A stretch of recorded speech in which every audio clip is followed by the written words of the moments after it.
hunting, fishing, cooking, camping, conservation, travel, gardening, photography, family. family. Family. This is the Outdoor Rules Podcast.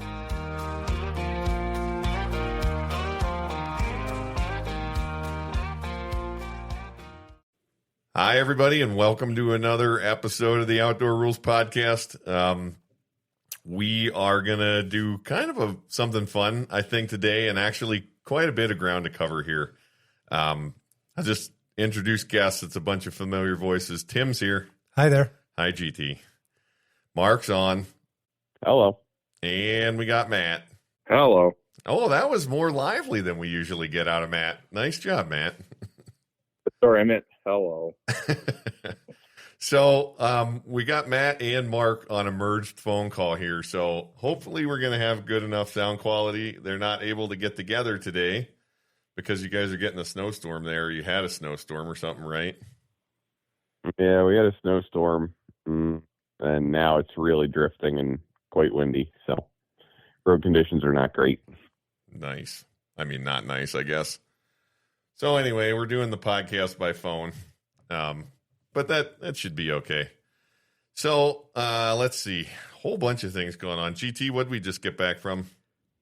A tire repair program. Oh, no, that's right. We were hunting. We were whitetail hunting. We did a little bit of whitetail hunting of New Mexico. Yeah, Clayton, New Mexico, way out on the eastern plains, almost in Texas, not far from Dalhart, Texas. You know what I think is the most interesting thing about that part of the world? No. That it was... I didn't know there was. Oh, come on. Clayton's all right. It was really the heart of the Dust Bowl. Oh, yeah. I always think of the Dust Bowl being like, I don't know, Iowa and Kansas and, you know, like kind of really the middle of the country. And not that it wasn't bad there, but like Boise City, Texas isn't far from there. Boise City in Texas or Oklahoma? Anyway, that corner of New Mexico and Oklahoma and Texas was like really where the Dust Bowl was absolutely the worst. So kind of interesting history out there. It still looks kind of dusty there. Yeah, it's out there in the middle of nowhere. It's definitely on the plains. Yeah. But in theory, there are whitetails out there. I heard that. Didn't see that, but I heard that. We've had that tag. Caitlin's had it 3 years in a row now. I had it this year too. And in previous years, Caitlin was successful, but this year we had another friend, Meredith, Matt and Meredith had a tag, and they have two little boys. So we took both the families, and you went, and we had a pretty big time, right? It was fun. Yeah. I really thought the best part of that trip was our day with Robert. Yeah, that was amazing. I mean, what did your watch said? We went 7.9 miles. Yeah, a little over 8 miles actually. Yeah, by the time we were done. And so Robert, a lot of that was on a 2-track, and Robert rode his bike in the dark for half of it. Yeah, and then we went in for lunch and came back out, and he came with us again. So he's really a trooper. It's pretty amazing to see him developing.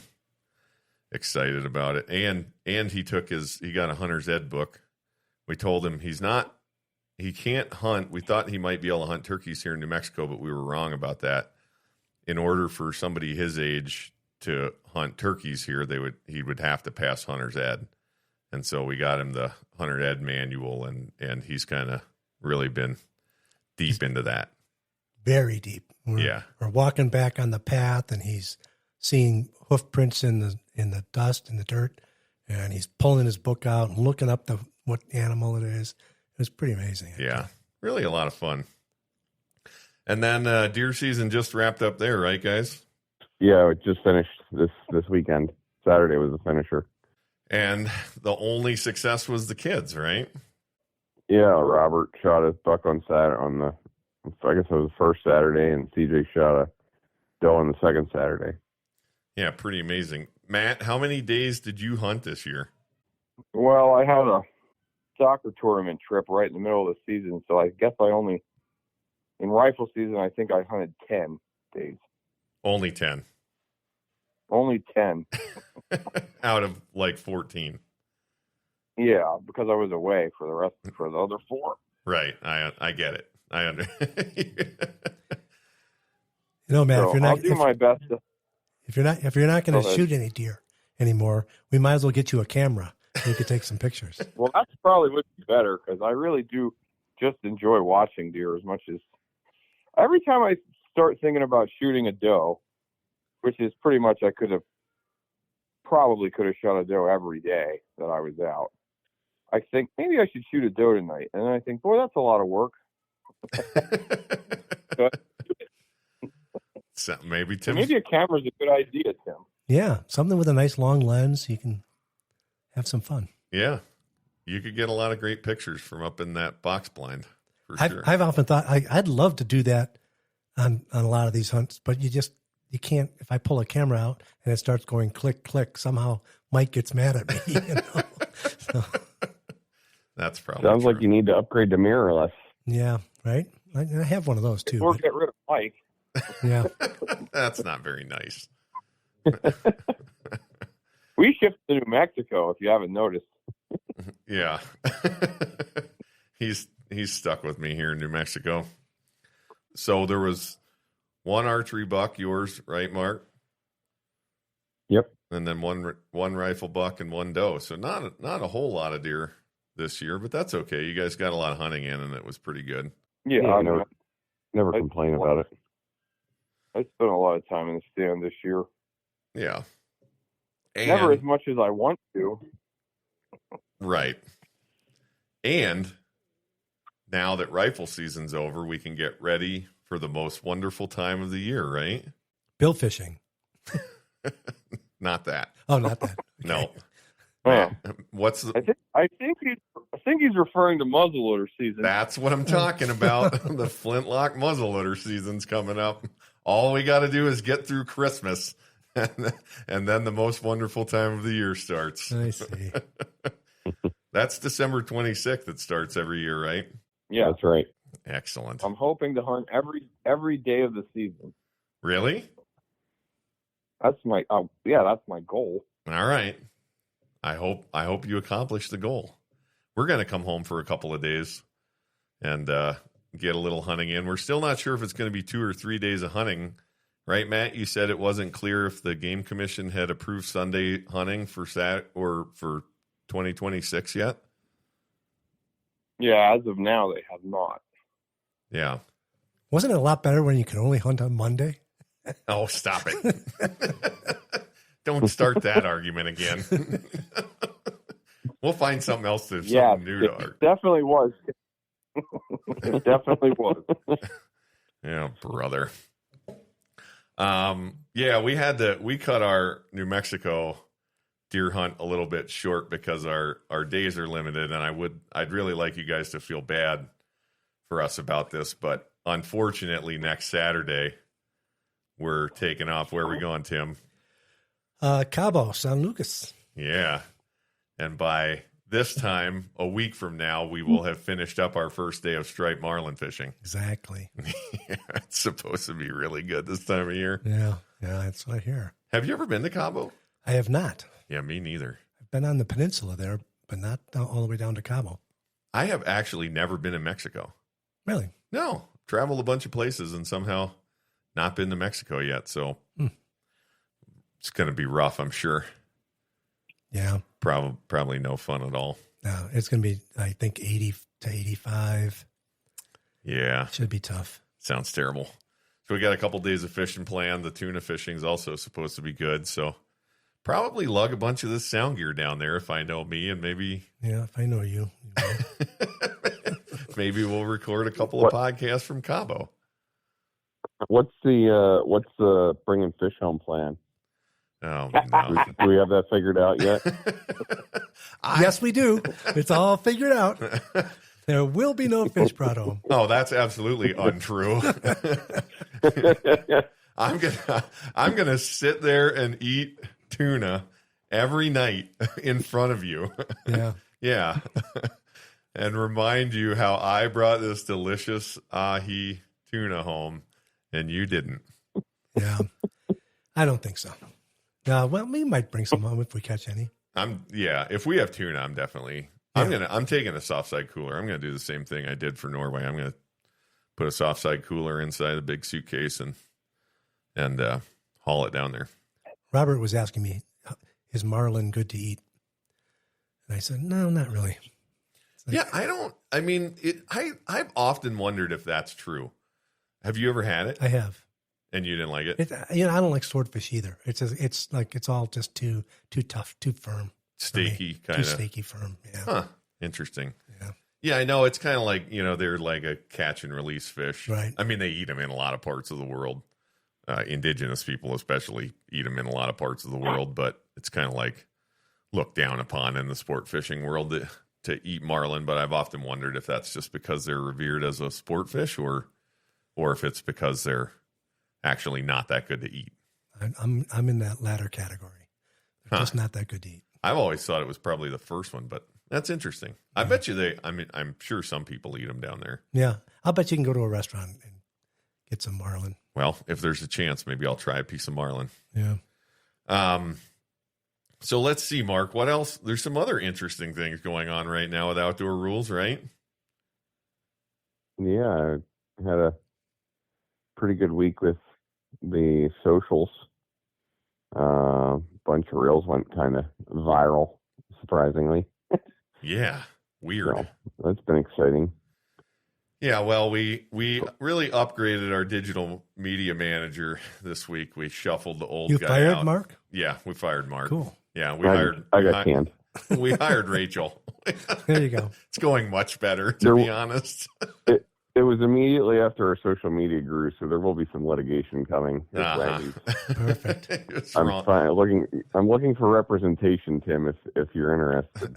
Yeah. Perfect. I had heard that you had retained our head of HR for this job, right, Matt? Yeah, it turns out I'm no good at litigation. Oh. Well, you're no good at HR either. You let me fire Mark without a word. Yeah. No, well, I just assumed we'd all be fired at one point or another, so what's the difference? No, that's for sure. Yeah, Mark, I just looked like before we got on, one of those reels has 470,000 views. Yeah. That's insane. Like I said, but only 12 listeners to the podcast. It's amazing. Right. Hopefully Are you saying, Tim, that each one of those listeners has watched that reel 40,000 times? Yeah, something like that. I'm going to have to check that math. I think he's got it right. No, and then there's another one with like 120,000 views. So, man, I don't know. Yeah. Really something happened in there. I don't know what any of that means, but. Yeah, I don't know how to quantify it other than it's been fun. We're making some reels and making some videos and enjoying it. Rachel and I are. So we got some stuff planned that we're going to have to try to get Matt to do. And some videos we want you to do eventually, Mike. So try to get everybody involved. Yeah. But it's been fun. I have a whole garage full of fishing reels. Is that what we're talking about? So you've got $470,000 worth of fishing reels in your garage. Oh, boy. All right. Well, maybe we should actually get to the episode. So are you guys ready for the idea that I have for today's episode? I guess I am ready. Okay. So there's been 2 episodes that we've been talking about doing that Tim is a part of. And so I'm going to present them to Tim, and then he's going to pick the one that we do. Okay. Okay. So it's either... Am I the patsy in both of these episodes? No, okay. Not exactly. Okay. I mean, one of them you are. Okay. And I hope you pick that one. Okay. So a while back, long time back, we did an episode about rifles. And when we got done with that episode, you said to me that the rifle parts of what we talked about made sense, but the whole rifle cartridge caliber conversation didn't make any sense to you. Absolutely. and that and that when we do that, we should have somebody on it that's really stupid, like you, that doesn't know that much about it. So we could do the rifle episode, okay, or the cartridge episode. Sure. Since we're coming off of deer season, and there's been a lot of thinking about cartridges. Sounds like you're leaning that way. Okay. No, not at all. Okay. Oh, that's not the one you're the patsy in. Oh, okay. Well, the second one is the one that Matt keeps suggesting, which is the one we would call safety third. Ah, yes. Which is kind of just all about mishaps. And this one's been topical for us because we're in the midst of a remodel again. And so this is kind of like mostly accidents specific to power tools or remodeling kind of projects. And you've got some good ones. I got some. Yeah. Okay. Sure. Let's do that. That'd be fun. You want to do safety third? Yeah. Right. Let's do it. All right. So now you have 2.5, 3 hours for this one, right? Well, that is exactly what I was just going to say. We will not ever be able to cover all of this in one episode. Yeah. So we will probably feature you a little more in this one. And then I know that there's a whole bunch of stories that we'll tell. We'll have to do at least one, if not two, follow-up episodes of Safety Third. Because, and then we've got some stories that I want to mention. I want to see where the guys even think we should put some of these stories. But anyway, Matt, this was actually originally your idea. What's kind of a little bit of the backstory to that? Well, being in the trades for almost 30 years now, I've gotten injured many times. And when you say gotten injured, you mean injured yourself? Yeah. Yeah. Because that's kind of the point of this. Is it's mostly self-inflicted. Oh yeah. Well, no. Everything they're all self-inflicted. Right. I mean, I've had more stitches than I can really remember at this point. So. And and staples in some stories. Aren't you the guy that told me that if we're cutting tile with a tile saw, we should push our finger against the saw blade while it's moving? Yeah, to hold the blade from warping to one side or the other when you're just trying to take a little bit off of a piece of tile. Oh, I don't know how you could have ever injured yourself. And this is where, if we had attorneys at Outdoor Rules, they would say none of this, no part of this episode is intended as advice. Correct. Don't do any of these things that we're about to talk about. So, Matt, I remember one incident that I must have been home from college or something and was like the only one available, and I had to come pick you up. You remember that one? Did you have to pick me up in Hershey? At an emergency room medical center somewhere.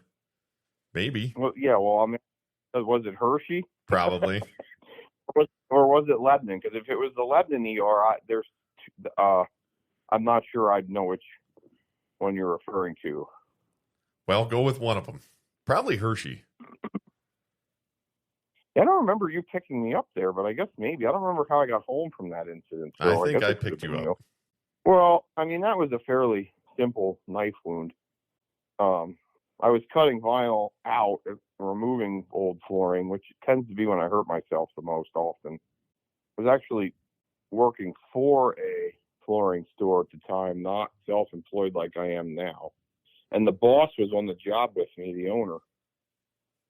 And I was working on a step down, like I was one step down from the kitchen. There was like a step down from the kitchen in this house to the rest of the house. And I was trying to take old flooring out, and I was kneeling. And what I didn't know was under the vinyl, there was some sort of metal. And when I was cutting through the vinyl with the utility knife, when I hit that metal, it went really fast, jumped over the edge of the step, and stabbed myself in the knee. Ugh. And I let go of the knife, and it was just sticking there. And I said to the owner's name was Dave. I said, "Hey, Dave, we got a problem." And he walks over to me, and the knife is still sticking out of my knee. I hadn't pulled it out yet. Now, it's only in as deep as the utility blade can go, because, I don't know what that is, an inch or a little more than that. Deep enough. Deep enough. And it was right next to my kneecap, too, right above my kneecap. And the first words out of his mouth are, "Do you think that's going to need stitches?" To which I said, "Well, I would assume it's going to need stitches, but let me pull the knife out and let's see what happens." So I pulled the knife out.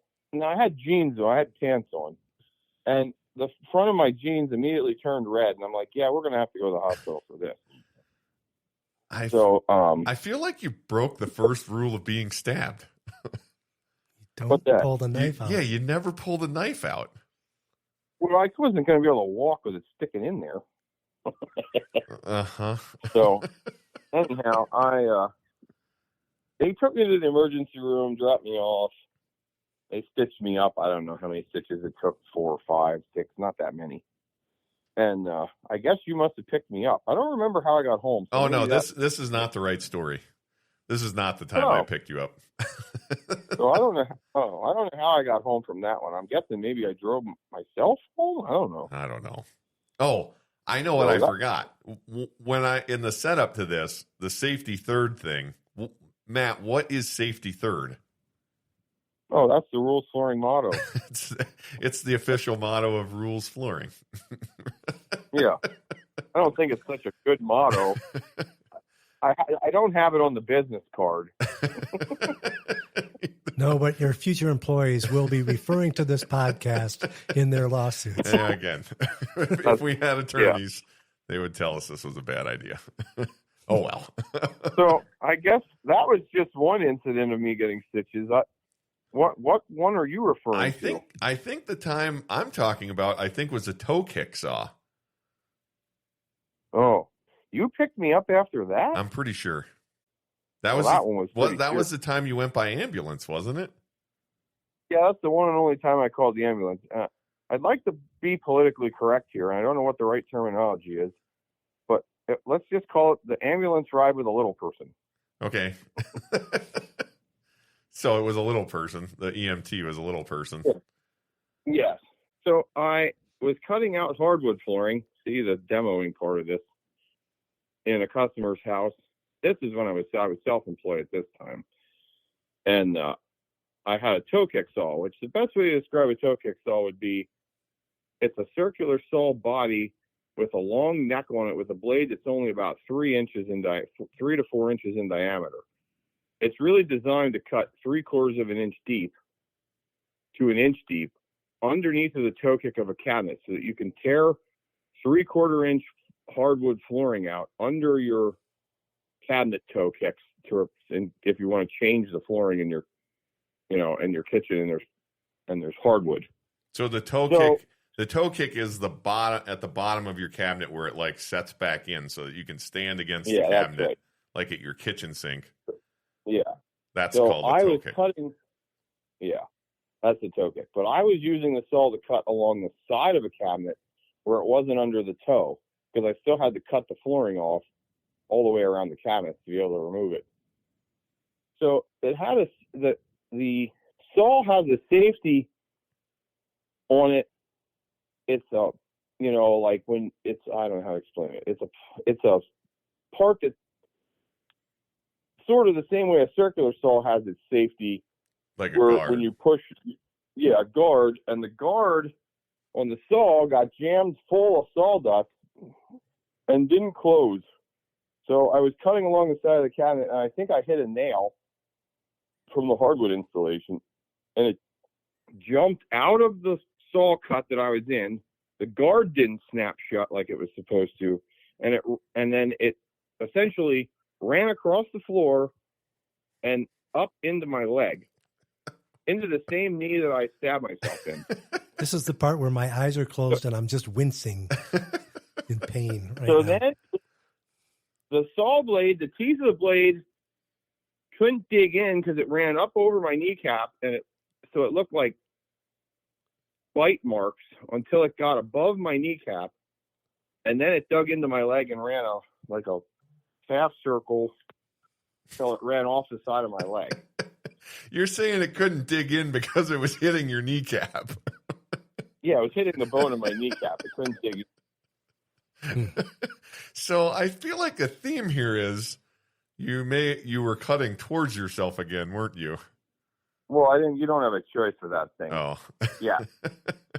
Cutting towards yourself. So always. You always cut towards your friend. Yeah. Yeah. You know what? You know what? Our friend Matt that we were hunting with this week, he has a saying. He says, "Don't get bloody. Cut towards your buddy." Yeah. When he's cutting an elk or a deer, you know. Well, that makes sense. Yeah. It's a little hard to do. It's all designed to work in front of you, essentially. So it's a little hard to not be behind it. So anyway, I was very angry at that point at the saw. So I threw it across the room. Obviously, it was the saw's fault. Yeah. Well, the guard didn't close. But That's anyhow, true. I actually didn't realize that till afterwards, till a while later. There happened to be two other people on the job with me, and I must have made some sort of yelling noise when the saw was cutting me, because they came running. And I will say that there was one of the guys was pretty young, and he was more traumatized, I think, by this whole ordeal than I was. And so then I realized how much I was bleeding. And then we decided pretty quickly that we probably weren't going to be able to do anything except call the ambulance, call 911. So it's the only time I've ever called 911 in my life, for an emergency at least. Why else would you call 911? Well, I didn't actually call that time. One time when I think it was probably Hunter was little, he called 911 and they called me back. That's a story for another time. Yeah. So how many stitches did this entail? It was staples. Staples. Yeah. Didn't pay the health insurance again? And I don't know. I would say like 15 to 20. I have a picture of it somewhere. That'll make a nice reel. Yeah. Oh, this will be a real good reel. So I was sitting there bleeding, holding a paper towel on my leg. We had called 911. They came, they strapped me to some chair. They essentially told me they couldn't do much there on site other than, put something around my leg to try to control the bleeding. And off we went to the hospital. And fortunately, I was with it enough because when they left the development we were working in, they went the wrong way and were heading away from the emergency room until I told the guy working on my leg that we were going the wrong way. That's never comforting. So he knocked on the window in the ambulance between the front and the back and told the guy to turn around and go the other direction, which he did. Stop and then do a U-turn in the middle of the street. Oh man! And they got me to the hospital, and I'm just flashing I'm flashing on planes, trains, and automobiles. Yeah. You're going the wrong way. I was like, hey, buddy, the hospital's the other way. I said to the guy in the back. He goes, what? He goes, no, I'm trying to get your leg bandage up. Just calm down. I said, the hospital is the other direction. And he finally looked up and said, oh yeah, you're right, it is. So anyhow, they got that back on track, and we got there, and doctors worked on my leg for a while, and we got a whole bunch of I got a whole bunch of staples. So I didn't remember you coming to get me, but you must have if you remember it. Oh, I totally did. Yep, I came and got you. Yeah. I remember you talking about that, like you could see like joint fluid or something, like some stuff had come out, right? That wasn't like, it was gooey. Oh yeah. Well, and this wasn't like a knife cut where it's nice and clean. And, this was like chewed up grossness. Yeah. This episode brought to you by Chick-fil-A. What we really need is a first aid kit partner. Yeah. Yeah. Oh, boy. Yeah. But no, I don't know. I have a spot on my leg. The scar has really gotten a lot better over the years. This was, I don't even know how long. I think that Erin was pregnant with one of the kids. So it's got to be at least 16 years. It might be longer than that. Yeah, I think I was either home from college or grad school, and that's all 20 years ago or more. Right. Yeah. And they, Yeah, that's probably about right. But yeah, I mean, over the years, it's sort of gotten better. I still have a spot on my leg where I don't have feeling below. Like if you touch the skin there, I don't have any feeling, but it doesn't affect me at all. Yeah, I remember it was just horrible. So now I wanna get into these Tim stories because I wanna make sure we get them in here. And you know, before I start this, I want to say genuinely, like when I talk to people about Tim, one of the things I tell them is Tim is really handy because you are. You've done like more home remodeling projects, I think, than anybody I know, right? Yeah, with zero education in how to do it. With absolutely no business doing it at all. Right. I mean, but like just describe like a couple of the big things you did, like with buying houses and. Yeah, well, the first house we bought was a 110-year-old home in Milwaukee that was empty, vacant for 35 years. Nobody had lived in it. None of the plumbing worked. The electrical didn't work. All of the toilets were frozen, broken from the winters. And a friend of mine at the place I was working at the time had been out looking at a house. We weren't even looking for a house, actually.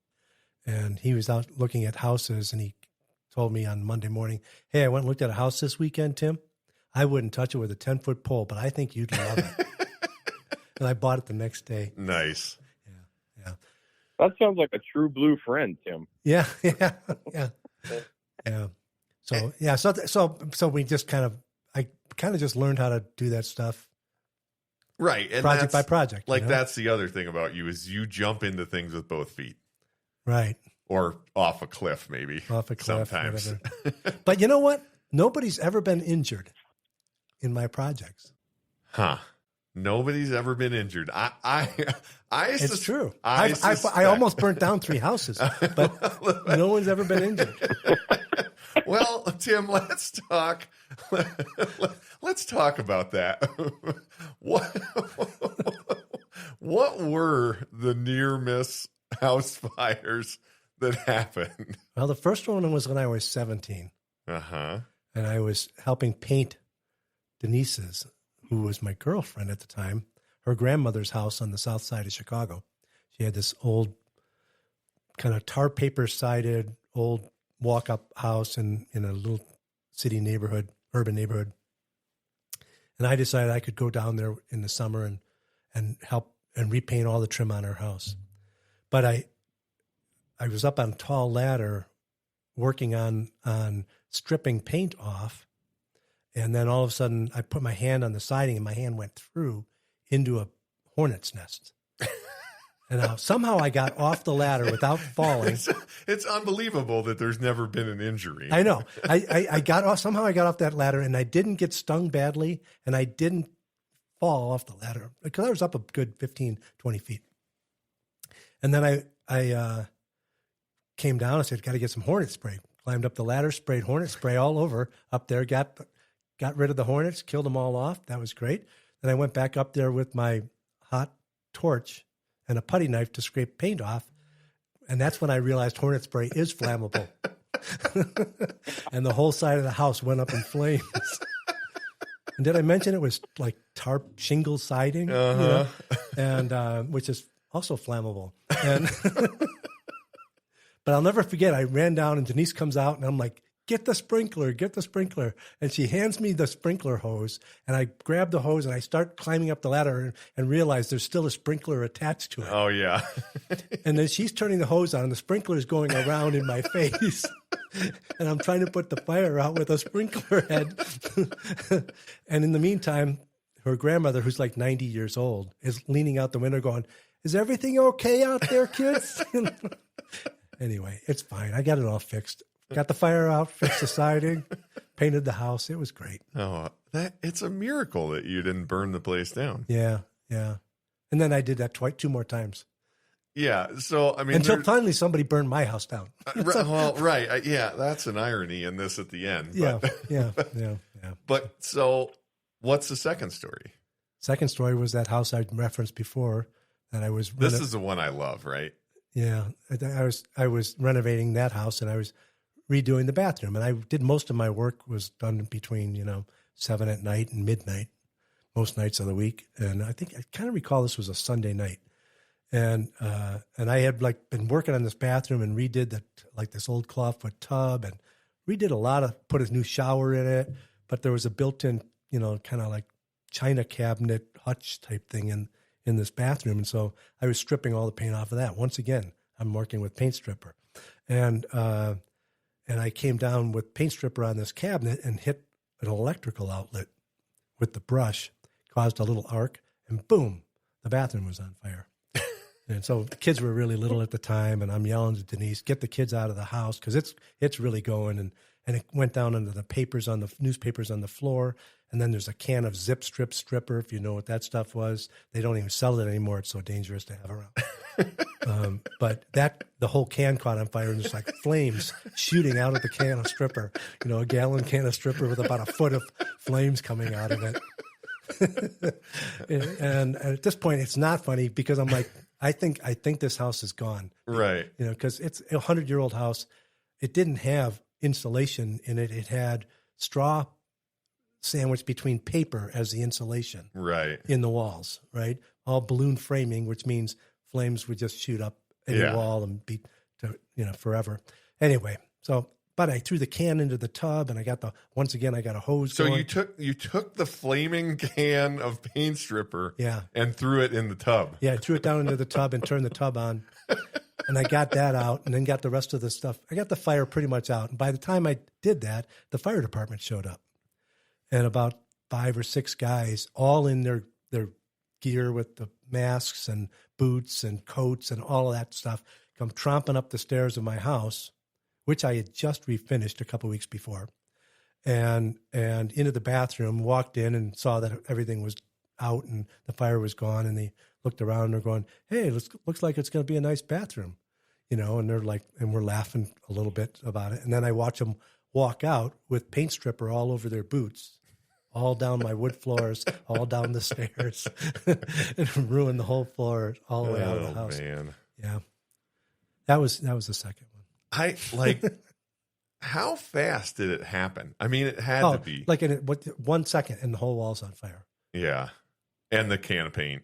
The can of it stripper. all happens. The wall went on fire, then the floor, then the papers across the floor caught on fire. Who called the police? Denise did. She ran out of the house with the kids and went to the neighbors and called the fire. Oh, she called from the neighbor's house. From the neighbor's house. Yeah. While I'm up in the bathroom, flames all around.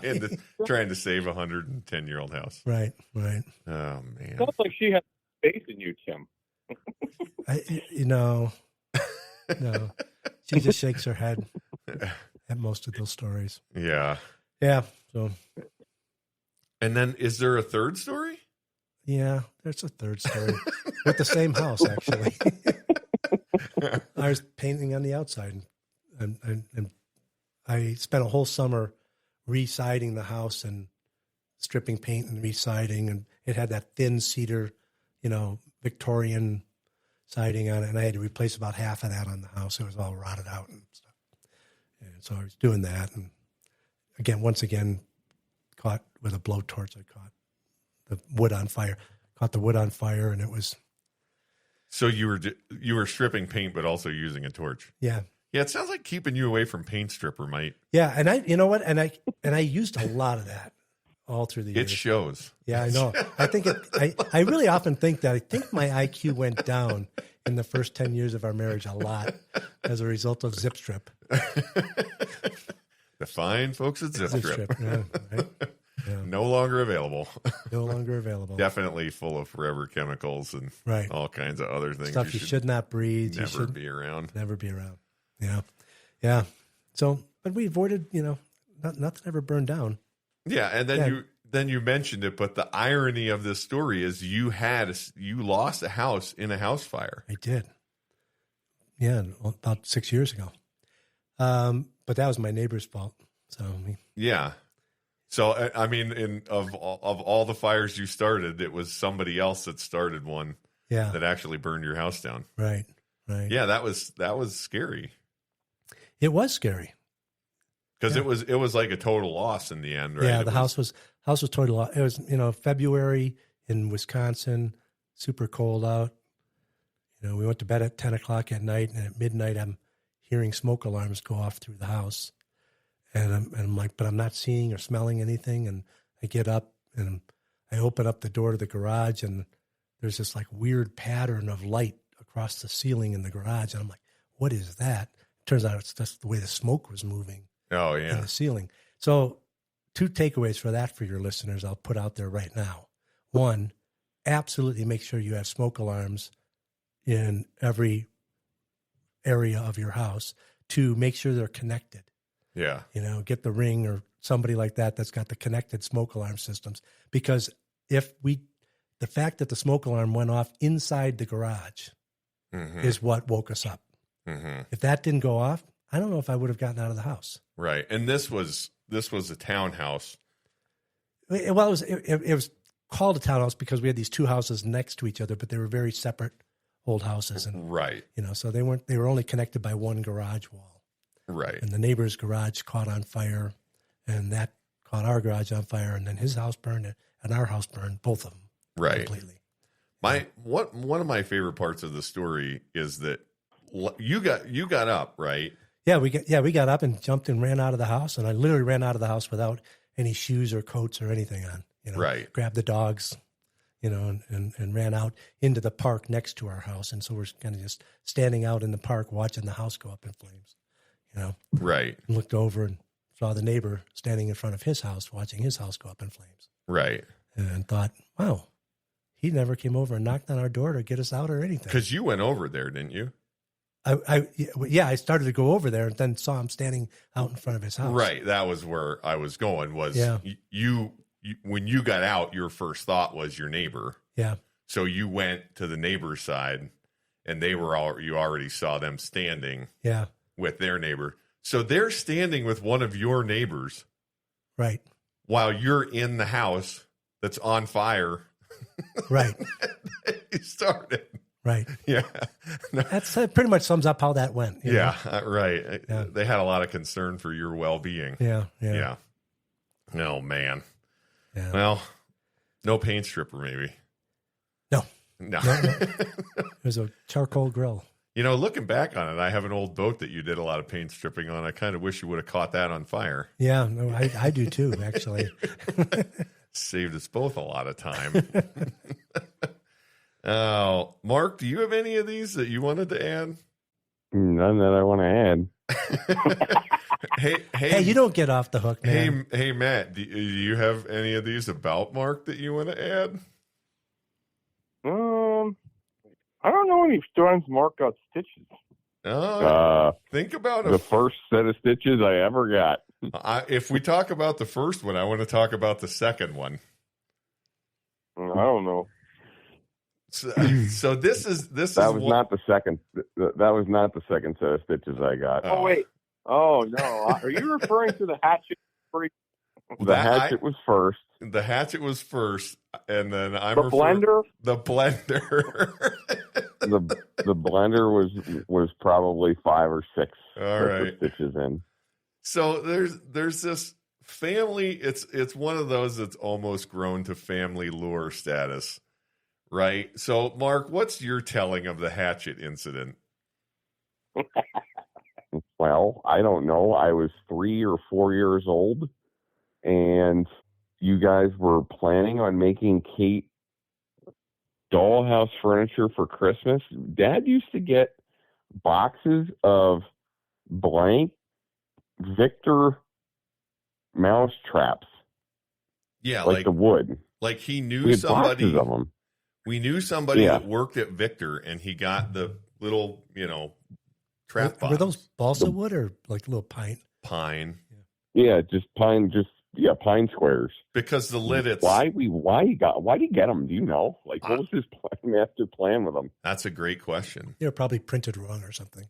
Yeah, maybe they were seconds, but the Victor Trap Company is in Lidditz, Pennsylvania, which is close to home. So he knew somebody. He had some connection that he got those things. So go on. Yeah, for some reason he got them. But anyway, you guys were gonna make Kate dollhouse furniture, and I thought at 3 or 4 years old that this was a good idea. Yeah. And so we were down in the basement, and you guys were using the hatchet, and I, at 3 or 4 years old, thought this was a good idea, and apparently wasn't being watched by my brothers, and picked up the hatchet and decided, was going to try to split one of those balsa or one of those pine wood mousetrap bases, and missed and smacked my finger. That seems like a very obvious thing to not do, doesn't it, Matt? And to this point, Matt still says how dumb I was that I smacked myself in the finger with a hatchet, even though I was 3 or 4 years old. Doesn't sound like something a smart person would do, right, Matt? No, I don't know how to argue what he's saying. That's like a dumb move.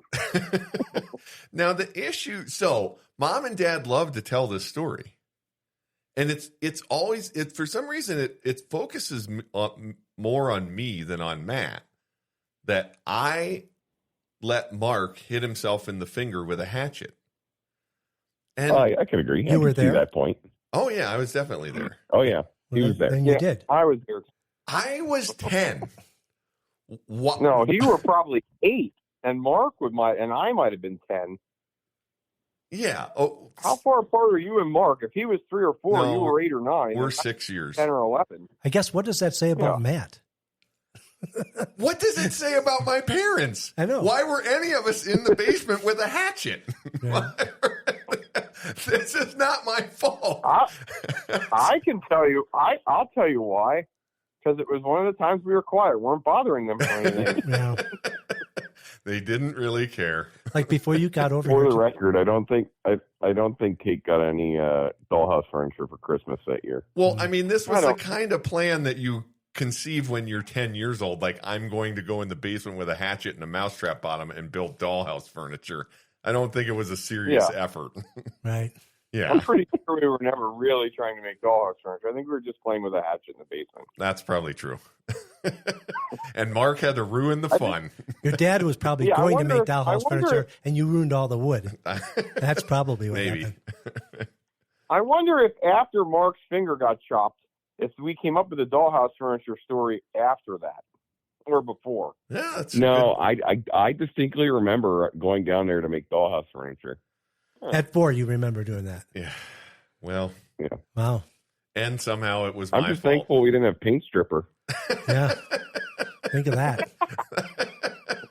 And as you're telling the story, I'm just thinking about the fact that before you guys got here tonight, Mike, at our house, I had Robert out in the backyard splitting logs with a hydraulic log splitter at 7 years old. He's a very responsible 7. Yeah, he is. He had safety glasses on. He probably was keeping you from getting hurt, to be honest. Right. Oh, man. What's the second story, Mark? Who's going to tell the blender story? What version of this do we get? Well, this is the problem. What you need to do is you need to have Kate on for this story. if you want the argument that you're looking for, because it was Kate and I that were at home when I had my finger in the blender. I guarantee you that we can get Kate to retell the story, and it'll be funny the second time. My version of the story is we had an immersion blender. You turned it on and stuck your finger in it. That's Kate's version of it too. But Kate wasn't there for me sticking my finger in the blender. Kate wanted a milkshake. See, all my problems come from when I'm making things for Kate. This is Kate and she wanted a strawberry milkshake, but there were no strawberries. So he put his hand in there. Exactly.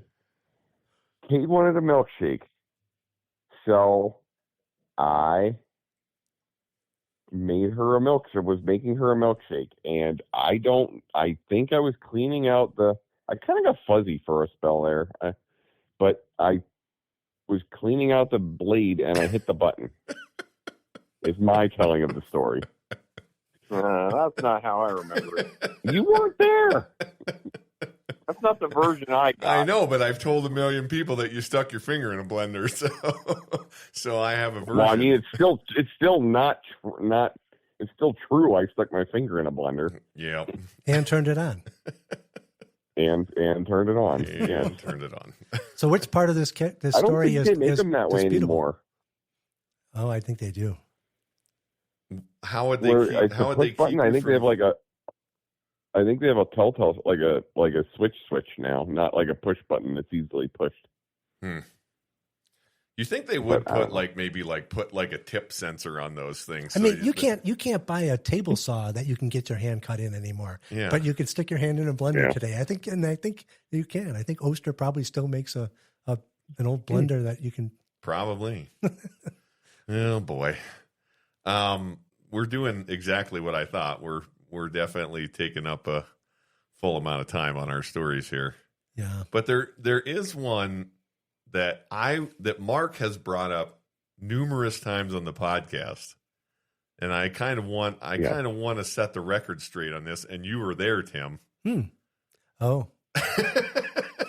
You remember that one? I think so. Yeah. So Mark, what is your version of this story about me with the saw? Somehow you cut yourself using a table saw, cutting something very soft that should not be possible to cut yourself with, like PVC or poly or some sort of plastic. So what I was doing, Tim and I were in the midst of. You want me to clarify the story? Hold on. Is that wrong? Is what I said there wrong? Yes, there are several factual errors in that story, in that version. So let me set this up, and then I'll let Tim tell his version. So Tim and I were in the midst of our first major boat renovation project. Right. And what I wanted to do was, the boat has removable rod holders. So they're the kind with like the star-shaped end on them that you like set down in, and then they turn a little bit and they set all the way in and they lock. And I wanted a bait cutting board or a fish fillet board. So what I wanted to do was modify a rod holder such that I could attach a PVC cutting board to it. So that's what I was doing. And what I had done was I had taken the rod holder and kind of pulled it apart and then heated it up and flattened it out, like the end, so that then I was going to be able to drill through it. But for some reason, I had to cut it down. So it's that hard black plastic. And Tim, do you remember what I was doing, right? Yeah. I thought it was silly. You may have said as much before I did it. I was cutting with a chop saw. Yeah. It was a chop saw. It wasn't a table saw. No, it was not a table saw. It was a chop saw. And so all I had to do was I don't think that makes it any better. No, it doesn't. Chop saws are generally safer than table saws. Chop saws are easier to use than table saws. Right. Nope, that's true. I'm with you there. So all I had to do was not put his finger into the chop saw. Just keep your finger out of the chop saw. That's a very important thing to do. You want to keep your fingers out of those things. Right. So I was holding it down with my left hand, trying to hold the piece of plastic against the guard, against the rail in the back, and cut it off. And when I brought the blade down, I still, to this day, I don't really know what happened. You let go of the plastic. Well, no, that's what I didn't do. Okay. The blade grabbed the plastic, right, and sucked it like into the saw. Right. And I didn't let go fast enough, and it sucked my finger in with it. Right. Now, I mean, obviously I was trying to let go, and I thought I cut the end of my left middle finger off. Yeah, I didn't. It looked like it was going to be a bad situation. Yeah, there was a lot of blood. Yeah. And turns out he just cut the nail at the tip. It was so what's amazing? So this finger, it still doesn't feel right. It never ever feels right. Yeah. On the end, like from the last knuckle forward, it somehow the blade peeled my fingernail all the way back and then cut like Matt, you were saying with your with the toe kick saw, it was like almost like a hash mark pattern. Uh-huh. It cut the hash mark pattern across the nail bed. And then somehow I got my finger out of it. Oh, that's good. Yeah. It just reminds me of like the hundreds of times that I could have had those kind of injuries. Yeah. I mean, the things I've done with saws that I should never have done, working over your head and doing different, or when we were cutting the whole new sliding door into the side of your stucco house with that grinding tool. That giant concrete saw? And we're cutting through was cool. an inch of stucco and wire mesh and all kinds of stuff. Yeah, that was crazy. Yeah. We shouldn't have been doing that. So now I could not have been closer to cutting the end of my finger off than I was. Like, I mean, by all rights, I should have cut the end of my finger off. Right. But I am going to say that the end of this story was, after it healed up enough, I did go and I did make that cut. And I did drill that thing out, and I did eventually attach. Good for you, Mike. I did eventually attach that fillet board, that cutting board, to that thing, and I do now have. I have it. It's still. And you've used it 3 times. Yeah, probably not that many. No. Totally worth it. I needed that thing. Yeah, I know. Yeah. I couldn't figure out another way to make it. They didn't make the right part for that. Anyway. Do you guys, I mean, there are like a million more of these, and everybody's got a couple. Do you guys have any more that you're dying to tell on this episode? I have my favorite is with Caitlin. Okay. Safety first or third. The safety third was definitely the mantra. Yeah. When we did that trip up to Sylvania, when I took her camping, gave her that sharp pocket knife. I think we might have talked about that already. We did. Yeah. Yeah. That was really dumb. How old was she? 6 or 7. Yeah. And I handed her a nice Swiss Army pocket knife and let her go wander off in the woods with it. Right. You're taking the kid on the first camping trip, you give her a pocket knife. Yeah. About how long did it take her to come back cut? 15 minutes. we were just setting up the camp. We had portaged in with canoes across 2 lakes, got to our campsite. We're setting the tents up, and she comes walking in with blood all over her. And I cut myself. I'm like, awesome. So we got all the Band-Aids out, and we wrapped that bad boy up tight. Right. Again, when a 7-year-old hurts themselves with a pocket knife that you gave them, whose fault is it? Yeah. I certainly wasn't blaming her. It's Mark's fault. I thought it was Kate's fault. At least it wasn't a hatchet. You know, the funny thing about that hatchet is I don't ever remember a time when they took it away from us. Do you guys? Oh no. We still play with the hatchet after that. Yeah, all the time. Yeah, it wasn't like, oh, this is dangerous, they shouldn't have this. No, we still had it. Yeah. Yeah. Well, how about the times like you guys grow up playing Mumbly Pig? Oh yeah. I mean, things like that. My parents let us sit out in the yard with knives and throw them at each other's feet or whatever we were doing with them. Yeah, our grandpa, Pop Grant, was a huge believer in pocket knives. So yeah, you could always get his pocket knife to play with if you wanted it.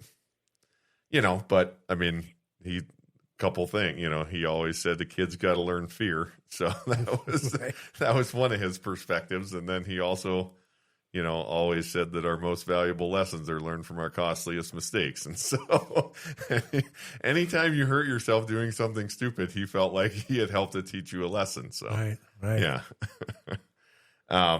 That's sort of the subhead to this episode. Yeah. Right. You guys got anything else, Matt or Mark? Do you remember that when we went to Alaska, I had stitches in my thumb? No. I had ordered fishing rods for that trip from Cabela's.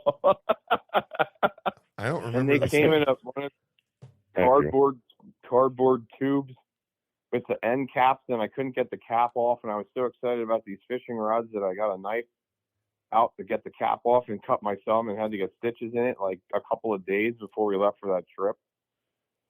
And to this day, I can still see the cut mark and the stitch marks where they stitch it in my thumb. Ugh. Like I can see every stitch where the needle went in. How long ago has that been? Well, that was in 98. So 27 years. I think that one might be with you the rest of your life. I'm pretty sure. We probably don't have time for this story today, but for a future time, there's the story of the leaking gas tank. Okay, well, we're going to save that one because I can't wait to hear that. I don't think I've ever heard this I don't think I ever told you this story. Why does every one of Tim's involve fire? I don't know. There was no fire, but there could have been. Oh. There probably should have been. There probably should have been. Oh, man. I was 16. So I have a story that I don't want to tell, but I want to talk about because one of the episodes that we're going to do. Wait a minute, you don't want to tell it, but you want to talk about it. Well, it'll make sense. Okay. We're going to do an episode sometime soon about wildlife encounters, at least one episode. And there's some crazy stories. Caitlin's been charged by a grizzly bear. Hunter got knocked down by a moose. You know, we have family that worked in zoos. Caitlin's got some monkey stories. I think your father-in-law does too, right, Mark? Yep, he worked with monkeys. Yeah.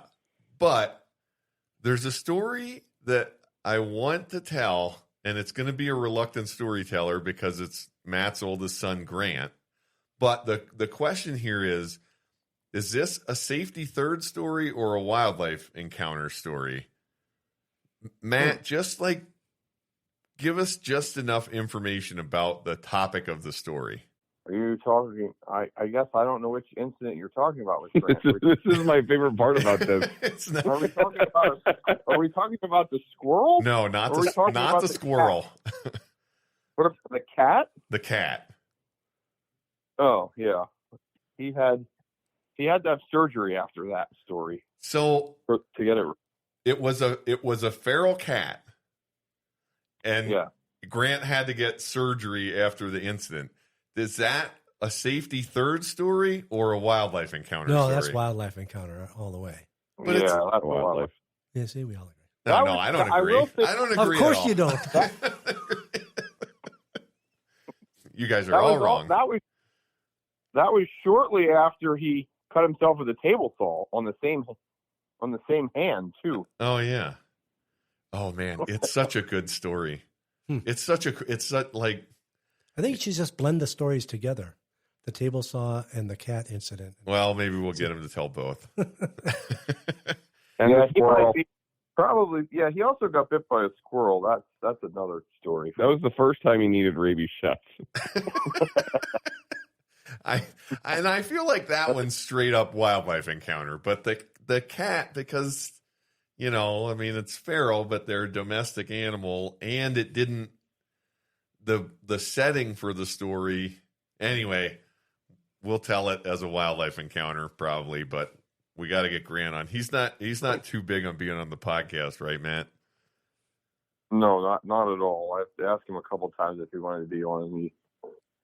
It's going to be pretty tough, but I'll try to convince him. Yeah, we'll maybe he may have to be our first paid guest. Oh boy! Now before we make a penny, we're gonna have to pay people to be on here. Well, I can't wait. Until we can get together and do either the next round of safety third or wildlife encounters. You guys got anything else to add before we close? Don't cut towards yourself. Cut towards your friends. Yeah. Don't get bloody. Cut towards your buddy. It's a good one. What were you going to say, Matt? I was just going to say, be careful out there. Yeah. Yeah. Be careful. All right. Well, thanks everybody for listening. As always, you can find all of our content on our website, www.outdoorrules.com. If you want to see Mark's viral reel made by Rachel, but featuring Mark, you can look us up on Instagram at Outdoor Rules. We've also got a Facebook page over there. And, as always, we really love to hear from people. So if you've got an episode idea or just a comment or anything you want us to know about, please send us an email, outdoorrules@gmail.com. And we are still collecting order for Outdoor Rules Stormy Cromer caps. If you want a hat from Stormy Cromer with our logo on it, go ahead and send us an email and we'll get you set up with that. But otherwise, thanks everybody for listening, and Thanks, guys, for doing this. You're welcome. Yep. Thanks. All right. Love you guys. Love you too. Thank you. Hunting and fishing, the great outdoors, mixing history, laughter, love, and folklore, creating memories with family and friends. These are the trophies that matter in the end. Outdoor rules.